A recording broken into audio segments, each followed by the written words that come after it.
Union public service commission परीक्षा 2025चा निकाल हा जाहीर झालेला आहे.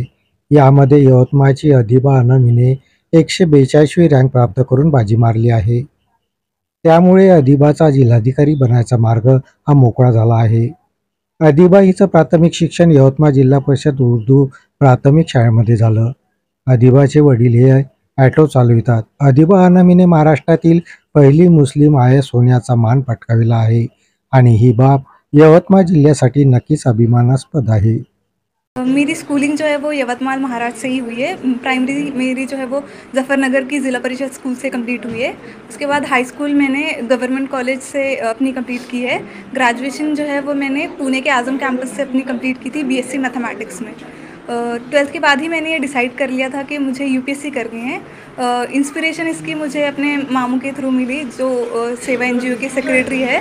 उन्होंने मुझे जो है वो इंट्रोड्यूस करवाया कि एक आईएएस ऑफिसर होता क्या है, उसके लिए आपको किस तरीके से प्रिपरेशन करनी है। तो फिर ग्रेजुएशन के फ़ौरन बाद ही जो है वो मैंने अपनी प्रिपरेशन स्टार्ट कर दी थी यूपीएससी के लिए। पहले मैंने जो है वो अपना फर्स्ट अटैम्प्ट मुंबई से दिया था, हज हाउस से। सेकंड अटैम्प्ट के लिए से मैं दिल्ली चली गई, जिसमें हमदर्द स्टडी सर्कल से जो है वो मैंने अपना सेकंड अटैम्प्ट दिया।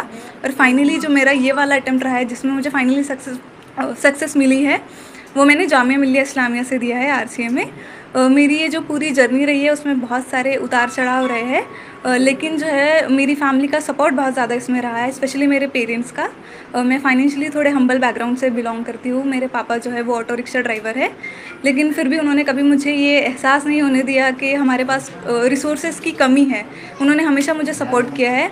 मेरी जो मदर है, उन्होंने मुझे हमेशा सपोर्ट किया है। कहीं ना कहीं मैं जो एक पेट्रियार्कल सोसाइटी से बिलोंग करती हूँ, इसके बावजूद भी कभी मेरे पेरेंट्स ने मुझे ऐसा महसूस नहीं होने दिया कि तुम लड़की हो, तुम ये नहीं कर सकती। उन पे दूसरों का भी प्रेशर था, फिर भी उन्होंने इस प्रेशर को हैंडल करते हुए मुझे सपोर्ट किया है। आपके पास फेलियर्स आएंगे, बहुत सारे आएंगे, लेकिन आपको उन फेलियर्स से सीखना है कि आपकी गलती कहाँ हो रही है और आगे बढ़ना है। कहना चाहूँगी कि आप कभी ये मत सोचें कि आपने जो सपना देखा है वो पूरा होगा या नहीं। कभी कभार ऐसा होता है कि हमारे पास जो है वो बहुत सारे बैरियर्स होते हैं। कभी फाइनेंशियली जो है वो हम अच्छे स्ट्रॉन्ग बैकग्राउंड से बिलोंग नहीं करते, तो हम सोचते हैं हम कर नहीं पाएंगे, लेकिन कहीं ना कहीं से आपको सपोर्ट मिल ही जाता है। अगर मैं अपना एग्जाम्पल दूँ तो जो सेवा एनजीओ है उसके थ्रू जो है वो मुझे बहुत फाइनेंशियली सपोर्ट मिला है। इस तरह से मदद जो है वो आती रही है। मेरे पेरेंट्स ने मुझे हमेशा बहुत ज़्यादा सपोर्ट किया है। तो आपको कभी अपने सपने का जो है वो छोड़ नहीं देना चाहिए, उसके लिए हमेशा कोशिश करती रहनी चाहिए।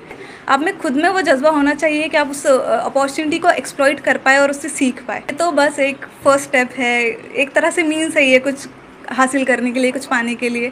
तो ये एक तरह से मेरे लिए मीन्स है कि मैं सोसाइटी को सर्व कर सकूँ। सोसाइटी कितना मुश्किल होता है आगे बढ़ना और कुछ अचीव करना। तो मैं कोशिश करूँगी कि मैं एजुकेशन और हेल्थ केयर जो है उस पर ज़्यादा अपना फोकस करूँ और सोसाइटी के लिए कुछ